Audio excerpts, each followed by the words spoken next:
Good afternoon, everyone.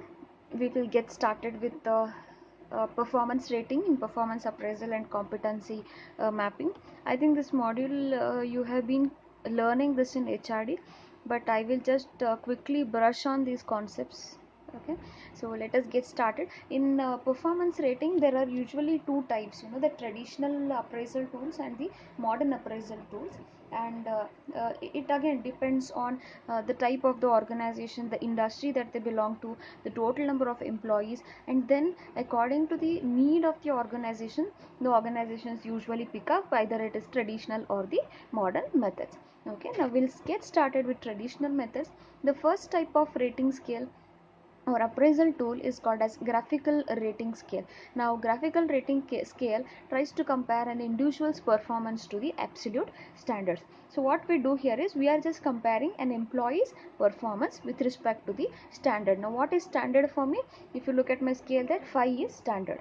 So graphical rating scale usually has two important things. One side you have the competencies listed here, you can see we call them as key result areas. On the other side we have the Likert scale.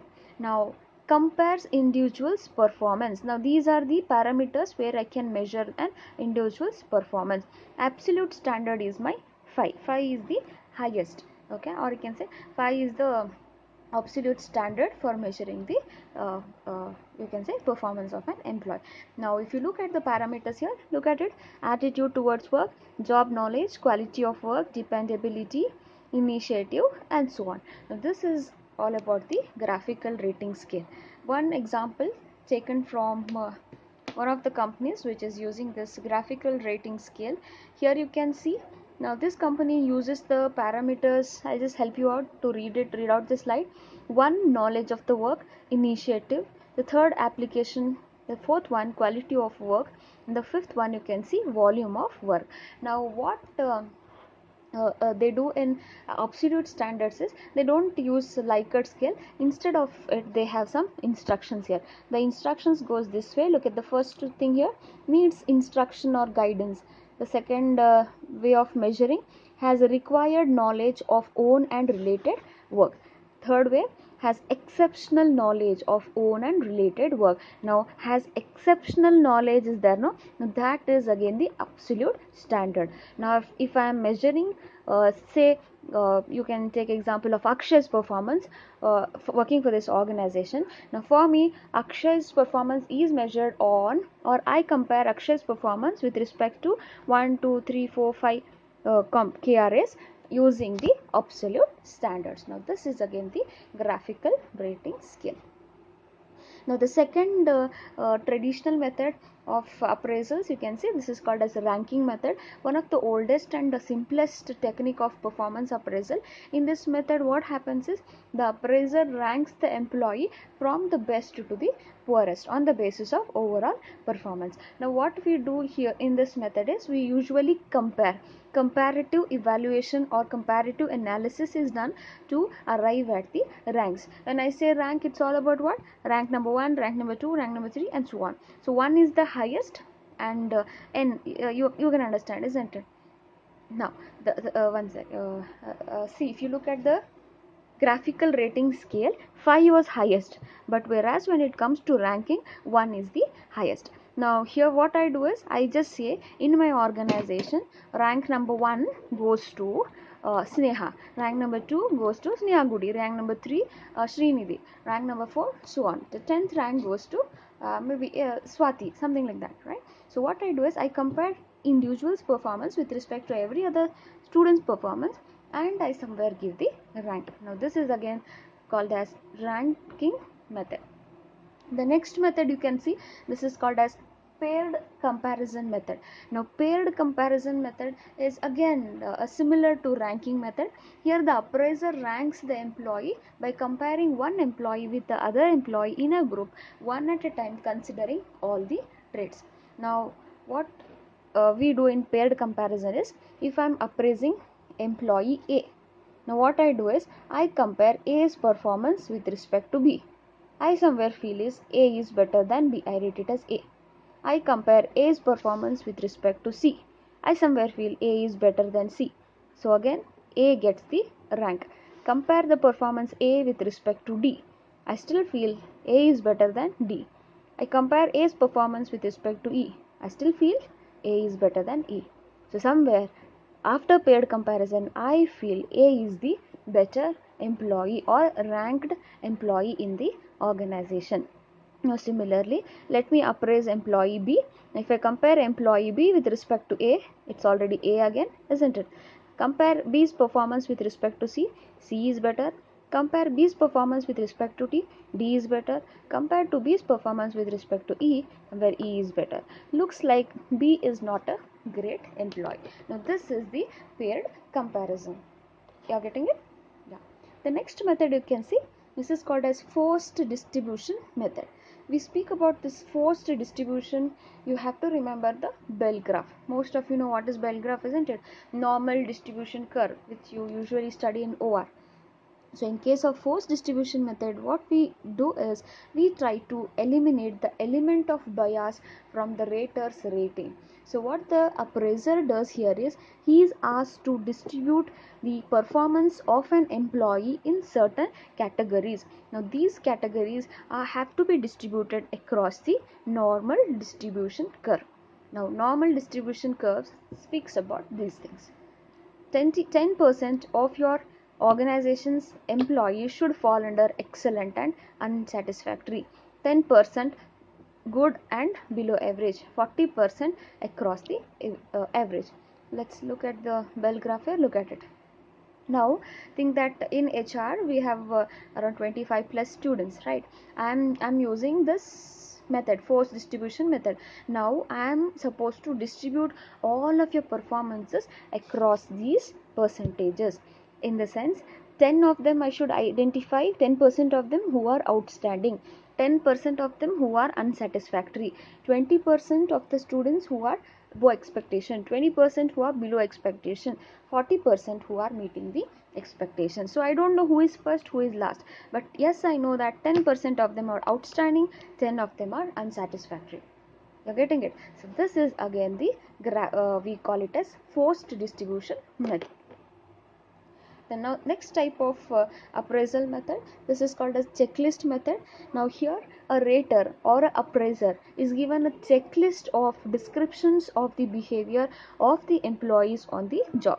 So checklist method usually appraises an employee based on the behaviors. What behaviors? Behaviors with respect to the job. To execute the job, what are the behaviors required are identified and the employee is rated on these following factors. Now the checklist contains a list of statements on the basis of which the rater describes on the job performance of the employee. Now let me get into an example here.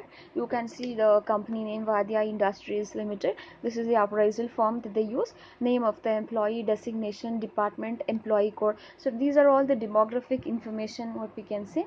Now look at the first checklist. Is the employee punctual in attending the office? What is the behavior we are measuring? Punctuality, isn't it? Yes or no is the option. The second one you can see, does the employee behave courteously with his superior? Now what is the question? What is the behavior we are measuring? Courtesy. Whether he is able to execute courtesy among the supervisors. The third one you can see, does the employee maintain sound customer relationship? We are measuring the behavior called as CRM with respect to the customers. How is he behaving? The fourth one you see, is the employee sincere in doing job? Sincere is the behavior we are measuring. So somewhere in checklist method, the appraiser is given a list of parameters or behaviors on which an employee is to be appraised. We either use the dichotomous option, that is yes, no, or you can also prefer the other type of scalings. Now the next important method, it's called as critical incident method. Now this method, if you look at it, the evaluator rates the employee on the basis of critical events. Now when I say critical events should include both negative points and positive points of the employee's behavior.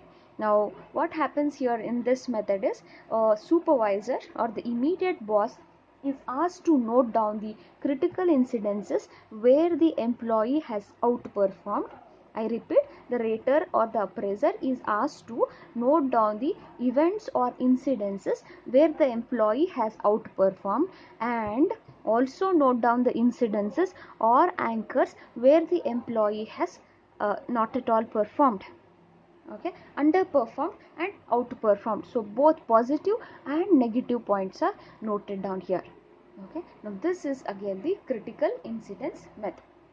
Now drawback of this method is that supervisor has to do all this work, and supervisors would be having a lot of span of control, lot of people below them. So it was very difficult for a supervisor to get into critical incident method. But if followed, this is the best method. I'll just show you an example. Now look at it. This is example of a financial manager.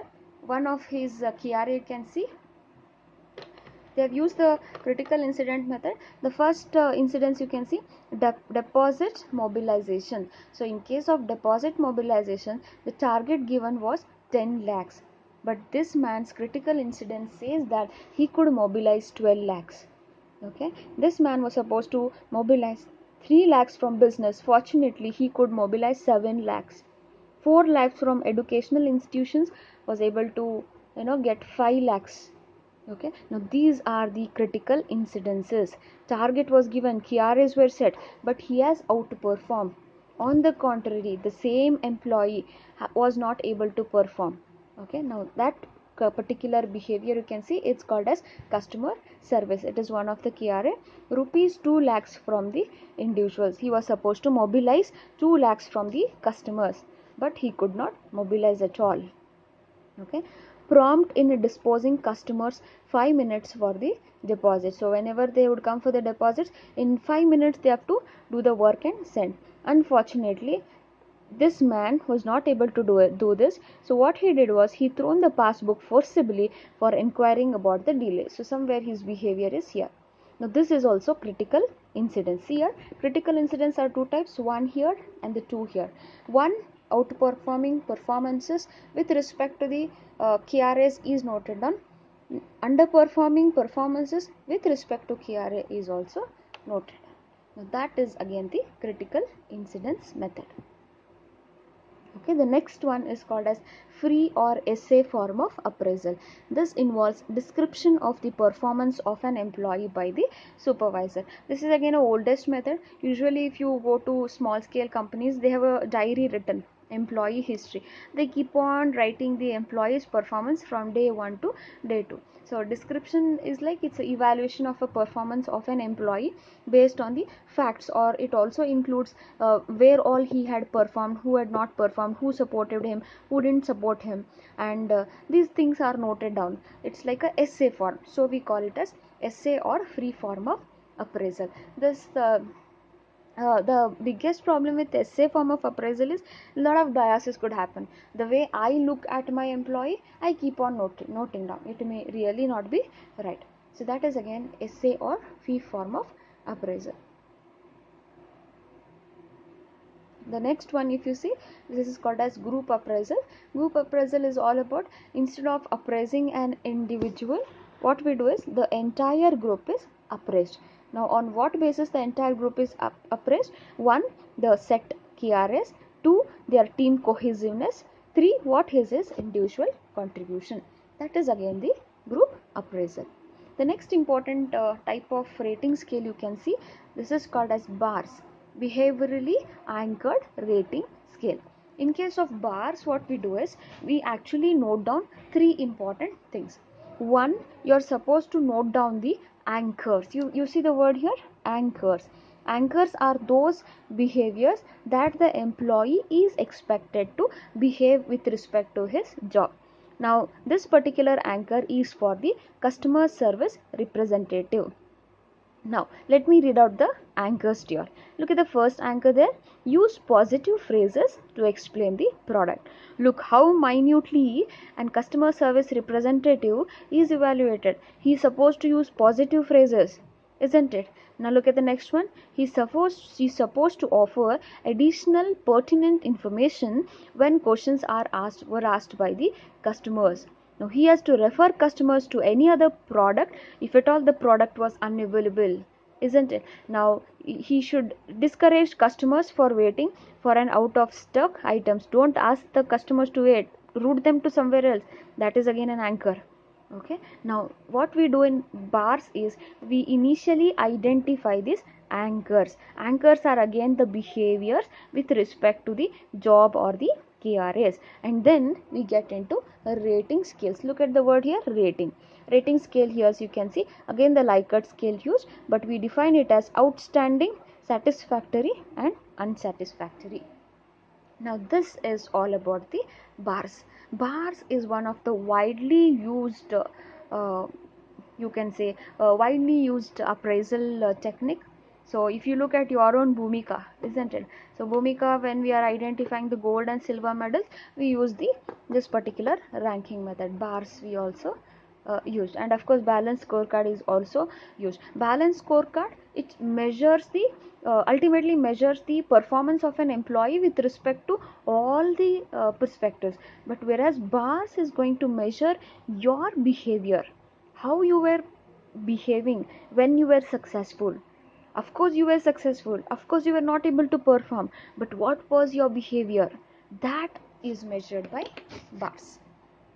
Okay, the next one, it is called as management by objectives, which you all of you may know. I may not, I will just quickly run through it.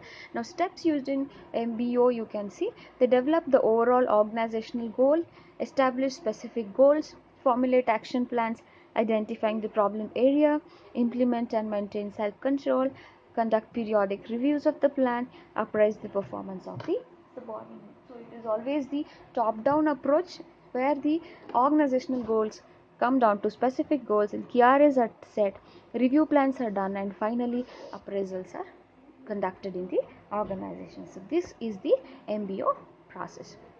Now self appraisal, most of you are aware about it. It's again a self evaluation where the employee himself will get feedback about his own performance by just going through the appraisal agenda. Here the employee is supposed to critically analyze his own performances, his own strengths, his own weaknesses, accomplishments, problems that he faced, which were the factors which are motivating him, which were the factors that are demotivating him, what type of training he wants, what new things he want to do, what new competencies he would like to acquire, what new certifications he wants to undergo. So all this is to be assessed using the self appraisal forms. 180, again widely used appraisal technique. Here the employee is appraised by two people. One is the self, that is you yourself appraise you, and your immediate boss appraises you. That is again the 180-degree appraisal. Now you have a subordinate appraisal. Subordinate is like the person working below you. So we usually say performance appraisal of a supervisor or a superior is done by the employee who is working under him. Okay, now this type of subordinate appraisal, we take the student feedback, isn't it? Now student feedback is again an example of subordinate appraisal. Now this is very appropriate for the developmental use rather than the administrative use, because your own subordinate will directly tell you, boss, you are not good in this, boss, you're wonderful in this, why don't you improvise on this, isn't it? So those are the people whom you're going to be directly going to interact. So it becomes more of a developmental use. Now this is called as peer appraisal. Peer appraisal is all about your own colleagues appraising you. One says 8, one says 7.5, one says 10, one says 5. So these are the peer appraisal. Ultimately the average is taken out and then the rating is given for the employee. Now here the appraisal is done by one's fellow colleagues or the peers, generally on the forms which are compiled into a single profile for the use for the performance interview, or you can say during performance counseling we use this particular data. The widely used 360-degree appraisal, I think most of you know about it. Here an employee is appraised by the people he would have interacted. One, the customer. Two, he himself appraises subordinates, the people below him or working under him, co-workers, the peers, your fellow colleagues, and the manager. At times it could be vendors appraising you all, at times it could be the HODs appraising you all. Now you it's like 360 view. we try to appraise. The next one you can see, it is called as assessment center. Assessment center refers to a method which what we usually do here is this the center is widely used application wise. It's very strong, widely done. Now what we do here is we usually try to appraise an employee for the higher positions in the organization. So when we think of doing the succession planning, or when we actually think of succession planning, we want the talents to take up the higher positions in the organization. Now, during that scenario, what we do is we usually get into assessment center. So what we do here is we try to assess an employee using different type of techniques. Okay, one, you should remember who appraises them. They are usually appraised by the experts or the HR professionals. Now experts most of the times are the external consultants, external assessors. With that, the HR team will also be participating in the assessment center. Now who are appraised? The employees who are eligible for the higher positions in the organizations are usually appraised. But these days, even for recruitment they use this assessment center. They put people on simulation, they assess the people, all the ways, and then recruit the employee. Now in case of assessment center, you can see there are a lot many exercises, giving a presentation, group discussions are given, panel interview, you have intro exercises, role plays. Intro is nothing but simulation. You give a simulation. Imagine that you are the CEO of the company and a small issue is given to him. So how would you sort it out? That will tell me what are those competencies that you guys have. Role play. Now think that you are a marketing manager, now your role changes to a finance manager. So how will you handle a finance manager's position is measured using the role plays. Okay, presentation skills will always check your presentability, your communication, your interpersonal skill, your analytical skill, ability to diagnose the problem, ability to interpret it properly, find out the alternative suggestions. And then group discussions will tell me how acceptable you are to the group's views, and how different you are, how innovative you are, isn't it? Now how well you can take a decision when you do this brainstorming or the group discussion. So many competencies can be measured using this assessment exercises. Okay, you all can just go through these points, the same thing which we spoke about. The final what we do is in assessment center, it is either pass or fail. We don't say rank 1 2 3 or nothing rating. You are either pass or you are fail. You are eligible for the position, you are not eligible.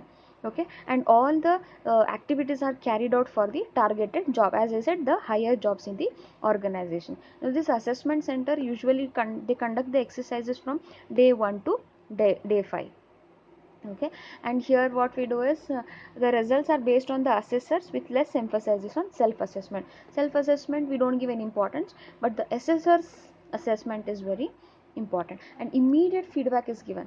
Okay, our immediate feedback or interview are not provided to the employees. In the sense, I don't tell what is the result now, because it's a higher position, high responsibility. Okay, a lot of exercises, assessment needs to be done. Now these are the applications of performance appraisal. We usually feel that performance appraisal is all about development, it's all about career, it's all about growth. But similarly, to understand that, a small survey was done considering the small organizations and the large organizations. Now if you look at what companies say, the first thing why they do performance appraisal is for compensation, see, salary, isn't it? Performance improvement stands second. Happy for that, isn't it? Third, feedback, to give the feedback to the employees. Wonderful. Documentation, a little traditional.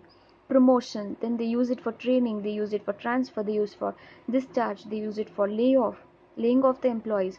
Personal research, manpower planning, nothing but your HRP. Now, these are the different uses of performance appraisal which are given by again the company officials. So somewhere measuring appraisal is done to calculate compensation. Fine, makes sense.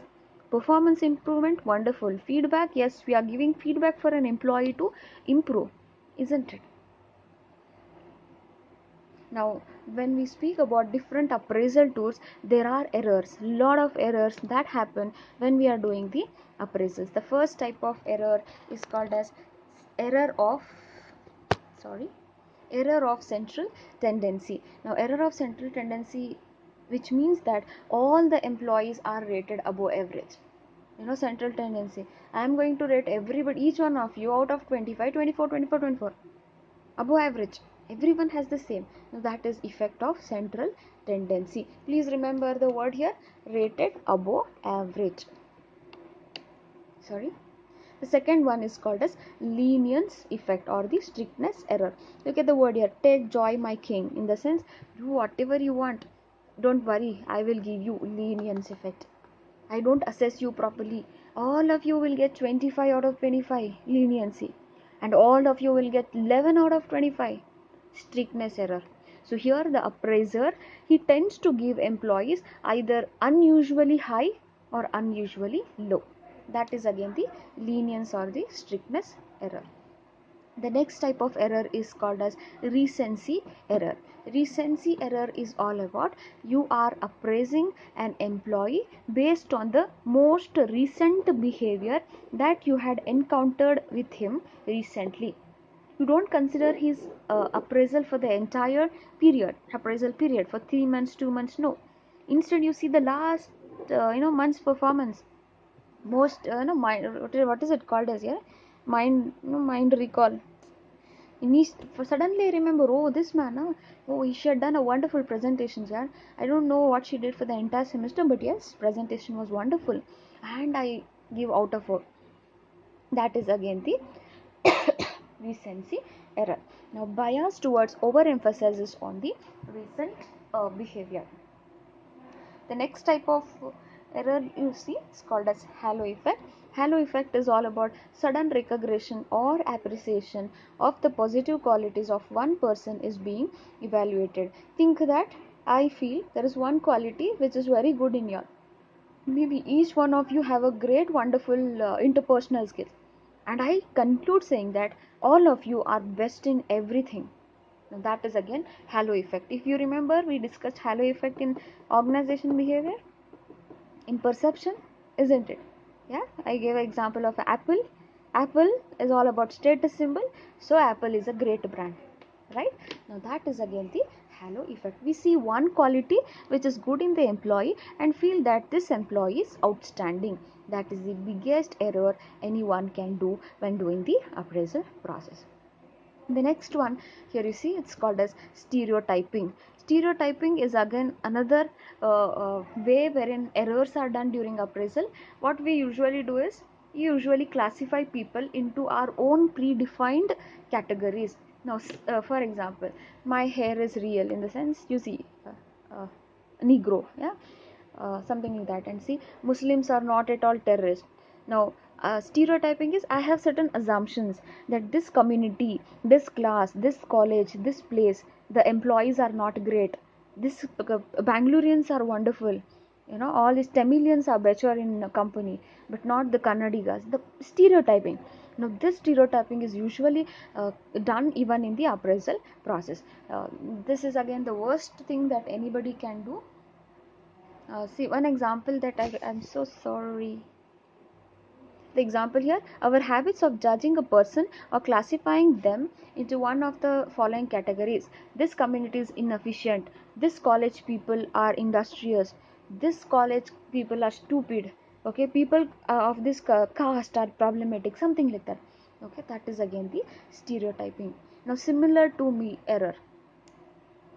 Now, look at it. Now similar to me, somebody, if you remember, I had told this in class, Ashwini is similar to me, her voice is similar to me, and somewhere I feel I should give full appraisal ratings to her, 5 out of 5. Now that is again similar to me error, in which the performance rating error, in which an appraiser inflates the evaluation of an employee because of the mutual personal connection. Look at the image here. Look at the boss, what he says, don't worry, I will have positive words for you even if the outcome is negative. Look at this man, I expect something positive at least in this appraisal period. You're similar to me, yaar, you will get it, is what the boss says. This is again the similar to me error. Now all these rating errors I have put up in the single slide. I will explain all of it in 1 minute. Now we spoke about central tendency, the first type of error. It's all about what? Every employee in the organization is rated above average. Look at this. Employee A average, B average, C average. This type of error is called as central tendency. Okay, and I rate each one of you as excellent, excellent, excellent, superior, outstanding. Everybody is excellent means what? Lenience effect. Now on the contrary, for everybody I say poor, poor, poor, poor. Doesn't strictness error. Now if I see one quality of yours and say all of you are excellent, that is again the halo effect. Okay, now similarly, the job rating scale behavior during the last month has been poor, so you are a poor performer, recency bias. On the contrary, job rating scale behavior during the last month was wonderful, so you are a outstanding performance, again the recency bias. Now these are the different types of rating errors that most of the employees commit when they are doing the appraisal processes. So this is all about appraisal tools, the traditional methods and the modern methods, and of course there are certain errors. Now if you ask me which are those widely used methods, most of the companies they don't say we are using this method, but yes, the graphical rating scale is usually done. Of course 360-degree feedback, they say it is the best. Assessment center is also used for recruitment, performance evaluation, succession planning, and of course bars are used if the company is more into IT industry, so people usually prefer this bars kind of thing. Self appraisal, as it is already part of 360 appraisal. Now this is all about performance tools and techniques. Thank you so much for hearing out for me. I will soon text you the questions accordingly. The CP will be counted. Thank you so much. Have a good day.